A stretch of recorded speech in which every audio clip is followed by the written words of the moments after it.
નમસ્કાર દર્શક મિત્રો, આપ જોઈ રહ્યા છો અરવલ્લી ગુજરાત ચેનલ।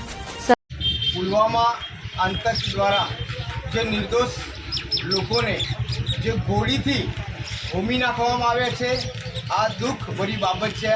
ભારત દેશમાં જે આતંક દ્વારા જે ભારત દેશના સનાતન લોકો ઉપર જે અત્યાચાર થઈ રહ્યો છે, તેના માનમાં આજે સજ્જડ માલપુર વેપારી મંડળ દ્વારા સામાજિક આગેવાન દ્વારા સજ્જડ બંધ રાખવામાં આવ્યું છે અને આજે જે સ્વર્ગવાસ થયા છે એમને સાચી શ્રદ્ધાંજલિ આપવામાં આવી છે।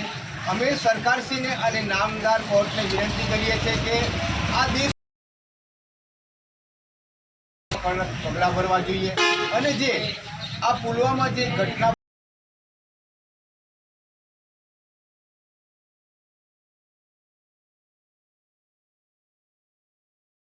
प्रदेश अध्यक्ष पहलगामना आतंकी हुमलाने मालपुरे सखत वखोड़ी काढ्यो छे। आज सज्जड मालपुर बंध छे। अरवल्ली जिल्लाना मोटा भागना तालुकाओमां बंधनी असर जोवा मळे छे। स्वयंभू सनातन समाज आज आ बंधमां जोडायो छे। दरेके दरेक समाज समर्थन आपवामां आव्युं छे। सरकारश्री समक्ष अमे मागणी करीए छीए के पहलगामना आतंकीओ जे एमने हुमलो कर्यो छे एमना विरुद्ध कायदेसरनी कार्यवाही करवामां आवे। पाकिस्तानना नापाक कृत्यनो કર્યા છીએ અને જે અમારા શહીદો જે થયા છે, અમારા જે પર્યટકો, જે અમારા હિન્દુ સનાતનીઓ, એમનું આ દુકાળે અકાળે અવસાન થયું છે।